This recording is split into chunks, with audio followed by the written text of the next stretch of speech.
اس کا رات کو آرام کرنا بھی عبادت، کیونکہ مسجد میں ہے،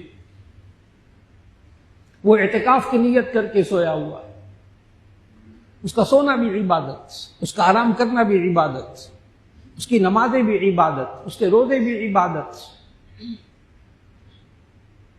ایک تو یہ طریقہ شب قدر کو پانے کا، اور نبی صلی اللہ علیہ وسلم نے ہمیں سمجھایا، بخاری شریف کی حدیث، تحروا لیلۃ القدر فی اواخر العاشر من رمضان او کما قال علیہ الصلوۃ والسلام، کہ تم شب قدر کو تلاش کرو رمضان المبارک کی آخری طاق راتوں میں۔ طاق راتیں 5 راتیں، 21ویں رات، 23ویں رات، 25ویں رات، 27ویں رات، 29ویں رات، 5 راتیں۔ سچے نبی صلی اللہ علیہ وسلم نے فرمایا کہ ان طاق راتوں میں شب قدر ہوتی ہے، لہذا جو بندہ 5 راتیں عبادت کرتا رہا وہ یقین رکھے کہ اس نے شب قدر پا لی۔ میں نے شروع میں عرض کیا تھا کہ میں ابھی عرض کرتا ہوں کہ ہم کیسے یقین کریں کہ ہم نے شب قدر پا لی ہے۔ شب قدر کی تعین اٹھا دی گئی۔ بعض روایات سے معلوم ہوتا ہے پہلے شب قدر متعین تھی، لیکن پھر اس میں کچھ لوگ اختلاف کرنے لگے تو ایک حدیث میں آتا ہے اللہ نے اس کی تعین اٹھا لی، اسی میں خیر ہو۔ لہذا اس تعین کے اٹھنے کی وجہ سے بعض حضرات سوچتے ہیں پتہ نہیں ہمیں شب قدر ملی کہ نہیں ملی۔ جی آپ 5 راتوں میں عبادت کر لیجیے اور پھر یقین کیجیے کہ آپ نے شب قدر میں عبادت کی ہے، آسان طریقہ۔ رہا یہ کہ سعودی عرب میں تو ایک دن پہلے شب قدر ہو جائے گی، اس دن طاق رات، ہمارے وہاں ایک روزہ پہلے ہوا، یہاں ایک روزہ بعد میں ہوا، تو حضرت شب قدر جو فرشتے نازل ہوتے ہیں اور روح القدس نازل ہوتی ہیں وہ سعودی عرب کے مطابق یا پاکستان کے مطابق لوگ الجھتے۔ اس سوال کو اور مشکل کر دیتا ہوں، عین اس وقت جس وقت پاکستان میں یا سعودی عرب میں رات ہوتی ہے اس وقت کینیڈا کے اندر دن ہوتا ہے، تو فرشتے دن میں اتریں گے یا رات میں اتریں گے؟ یہ انسان بہت الجھ رہا۔ سعودی عرب والی رات مراد ہوگی، پاکستان والی رات مراد ہوگی۔ میں نے کہا رات تو بڑی دور کی بات ہے، کینیڈا میں اس وقت دن ہوتا ہے، اب ان کی شب قدر کب ہوگی؟ یہ انسان بڑا سوچ رہا، بڑا الجھ رہا۔ لیکن اس انسان نے اپنی عقل سے پلاسٹک اور لوہے کا ایک ڈبہ بنایا ہے، اور پلاسٹک اور لوہے کی ڈبیاں چھوٹی چھوٹی جیب میں بھی رکھی ہوئی ہیں۔ ناراض نہ ہو کہ آپ کے 10 لاکھ کے موبائل کو، 5 لاکھ کے موبائل کو، کئی لاکھ کے لیپ ٹاپ کو میں پلاسٹک اور لوہے کا ڈبہ کہہ رہا ہوں۔ اب تو یہ نوجوان بیٹھے ہوئے اتنے سارے ماشاءاللہ سارے کمپیوٹر کے دور کے پیداوار ہیں اور بہت اچھی طرح کمپیوٹر میں مہارت رکھتے ہیں، میری بات فوراً سمجھ جائیں گے، اس مختصر سے اشارہ کروں گا، یہ نوجوان سمجھ جائیں گے۔ ایک سادہ سی ایپ ہے، آپ اس ایپ میں کئی ہزار افراد کے نام، تاریخیں، وقت، ملک سب کچھ لکھ کر ڈال دیں اور ایک پیغام ڈالیں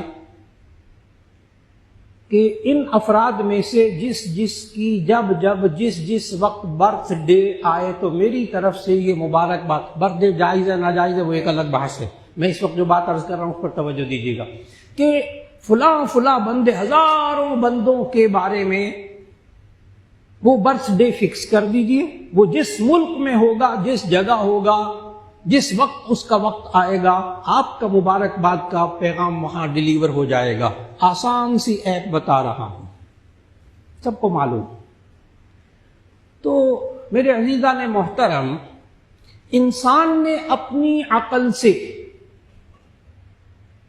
ایک ایسا پلاسٹک اور لوہے کا ڈبہ اور ڈبیاں بنا کر اپنے جیب میں رکھی ہوئی ہیں کہ جہاں اس ایپ کو ڈال کر وہ ہزاروں لاکھوں انسانوں کے جہاں جو پیغام دینا ہو اس وقت مقررہ میں وہ پیغام پہنچا سکتا ہے۔ وہ جو کائنات کا خالق ہے نا، وہ سعودی عرب میں کیسے لیلۃ القدر میں پیغام پہنچائے گا اور پاکستان میں کیسے پہنچائے گا، اور کینیڈا میں تو دن ہوتا ہے، مولانا ہمیں سمجھ میں نہیں آتا۔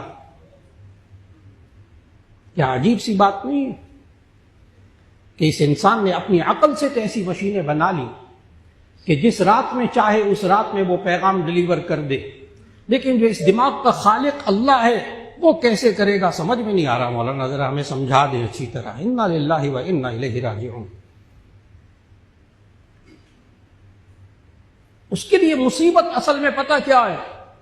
مصیبت یہ ہے کہ آج مسلمانوں کا یہ مزاج بن گیا، عام مسلمانوں کا، خواص کا نہیں، ان کا ایمان بہت پختہ، عام مسلمانوں کا یہ مزاج بن گیا کہ اللہ نے کہا میں یہ کروں گا، میں یہ کروں گا، میں شب قدر میں یوں فرشتے نازل کروں گا۔ یہ انسان جب اللہ کہتا ہے نا میں یہ کروں گا، میں یہ کروں گا، تو انسان سوچتا اللہ کیسے کرے گا۔ ہم بہت فکر مند ہوتے ہیں ان باتوں کے بارے میں جو اللہ نے کہا میں کروں گا، ہم سوچتے رہتے اللہ کیسے کرے گا۔ یہ تو بڑا مشکل کام ہے۔ اللہ نے کہا وَمَا مِن دَابَّةٍ فِي الْأَرْضِ إِلَّا عَلَى اللَّهِ رِزْقُهَا، زمین پر چلنے والا ہر جاندار، ہر انسان، ہر جانور، اس کا رزق میرے ذمے ہے۔ یہ کہتا ہے میں کیوں اتنے بچے پیدا کروں، کھلاؤں گا کہاں سے؟ شادی نہیں کرتے، کہتے کھلائیں گے کہاں سے بیوی؟ اللہ کے بندے رزق آپ کے ذمے نہیں ہے۔ وہ تو 12ویں پارے کی پہلی آیت میں اللہ نے کہا رزق میرے ذمے ہے۔ یہ بندہ سوچتا ہے میں کیسے کھلاؤں گا، بیکار باتیں۔ رزق دینا تو اس کے ذمے نہیں، اس کے ذمے تو شادی کرنا ہے۔ بچوں کو رزق دینا اللہ نے اس کے ذمے تو نہیں لگایا، بچوں کو رزق دینا تو اللہ نے اپنے ذمے لگایا۔ اس کا کام تو یہ ہے کہ بچے پیدا کرے، اولاد پیدا کرے۔ وَمَا مِن دَابَّةٍ فِي الْأَرْضِ إِلَّا عَلَى اللَّهِ رِزْقُهَا، رزق اللہ کے ذمے ہے۔ یہ انسان اپنے رزق کے بارے میں بہت فکر مند ہے۔ اللہ کہتا ہے کماؤ لیکن حلال کماؤ، یہ حلال کمانے کی فکر نہیں کرتا، کہتا ہے میں کھلاؤں گا کہاں سے۔ بالکل اسی طرح اللہ کہتا ہے میں ان طاق راتوں کے اندر میں فرشتے نازل کرتا ہوں، روح القدس نازل کرتا ہوں، فلاں کرتا ہوں۔ اب ہمیں ایمان رکھنا چاہیے کہ جہاں جہاں دنیا میں طاق رات ہوگی وہاں اللہ فرشتے نازل کر کے چھوڑے گا۔ ہر علاقے کے لیے اپنی اپنی لیلۃ القدر، اور اللہ قادر ہے جس انسان کے لیے جس ملک میں جہاں لیلۃ القدر طاق رات ہوگی اللہ وہاں فرشتے بھی نازل کرے گا، سلامتی بھی نازل کرے گا، وہاں دعائیں بھی قبول کرے گا انشاءاللہ۔ ہمارا کام جو ہمارے ذمے ہے اس کے بارے میں سوچئے گا۔ یہ عادت چھوڑ دے لوگ کہ جو اللہ نے اپنے ذمے کام لیے ہیں سوچتے ہیں اللہ کیسے کرے گا۔ بس اس کے لیے ایک آیت پڑھ لیا کیجیے، ایک آیت۔ جب بھی الجھن ہو ان مسائل کے اندر جو بھی میں نے ذکر کیے ہیں، یہ کام اللہ کیسے کرے گا، یہ کام اللہ کیسے کرے گا، تو وہاں ایک آیت پڑھ لیا کیجیے آسان سی، انشاءاللہ شفا ہوگی۔ ان اللہ علی کل شیء قدیر، ان اللہ علی کل شیء قدیر، بے شک اللہ ہر چیز پر قدرت والا ہے۔ لہذا یہ انسان شب قدر کے اندر دعائیں مانگے، توبہ اور استغفار کرے، یہ دعاؤں کی قبولیت کا وقت ہے۔ اللہ نے جہاں سورہ بقرہ کے اندر 5 آیتوں میں روزے کے احکام بتائے، سورہ بقرہ کی آیت 182 سے لے کر 187 تک اللہ نے روزے کے احکام بتائے۔ اس میں آیت نمبر 186 میں اللہ نے یوں کہا رمضان کے احکام بتاتے ہوئے وَإِذَا سَأَلَكَ عِبَادِي عَنِّي فَإِنِّي قَرِيبٌ أُجِيبُ دَعْوَةَ الدَّاعِ إِذَا دَعَانِ فَلْيَسْتَجِيبُوا لِي وَلْيُؤْمِنُوا بِي لَعَلَّهُمْ يَرْشُدُونَ۔ اب اس آیت کو سمجھنا ہے۔ رمضان کے احکام بتاتے ہوئے اللہ نے کہا وَإِذَا سَأَلَكَ عِبَادِي عَنِّي فَإِنِّي قَرِيبٌ، جب یہ بندے مجھ سے سوال کرتے ہیں، مجھ سے مانگتے ہیں، فَإِنِّي قَرِيب، میں بہت قریب ہوتا ہوں۔ اور ایک اور آیت میں سمجھایا ہے اللہ کتنا قریب ہوتا ہے، اللہ کتنا قریب ہوتا ہے۔ آیت پڑھنے لگا نحن اقرب الیہ من حبل الورید، ہم اس انسان کی شہرت سے بھی زیادہ اس کے قریب ہوتے ہیں۔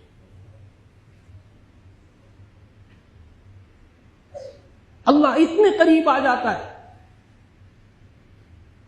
وَإِذَا سَأَلَكَ عِبَادِي عَنِّي فَإِنِّي قَرِيبٌ أُجِيبُ دَعْوَةَ الدَّاعِ إِذَا دَعَانِ، میں دعا مانگنے والے کی دعا کو قبول کرتا ہوں جب وہ مجھ سے دعا مانگتا ہے۔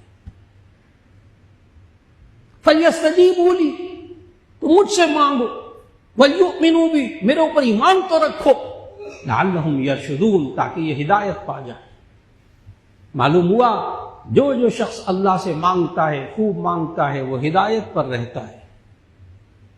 جو اللہ سے مانگنا چھوڑ دیتا ہے وہ ہدایت پر نہیں ہوتا۔ اللہ سے مانگنے کی عادت بنائیے، اللہ ضرور دعائیں قبول کرے گا۔ کبھی زبان پر یہ نہ لائیں پتہ نہیں اللہ کس کی دعائیں قبول کرتا ہے، ہماری تو قبول کرتا نہیں، ہمیں تو کچھ بھی نہیں دیا۔ عام جملے ہیں لوگوں کی زبانوں پر، اللہ ہماری دعائیں تو نہیں قبول کرتا، ہمارے پاس تو کچھ ہے ہی نہیں، بڑا اللہ سے مانگا، اللہ نے دیا ہی نہیں کچھ۔ یاد رکھ لیجئے گا، جس انسان کے ذہن میں یہ آئے کہ میں نے اللہ سے مانگا اور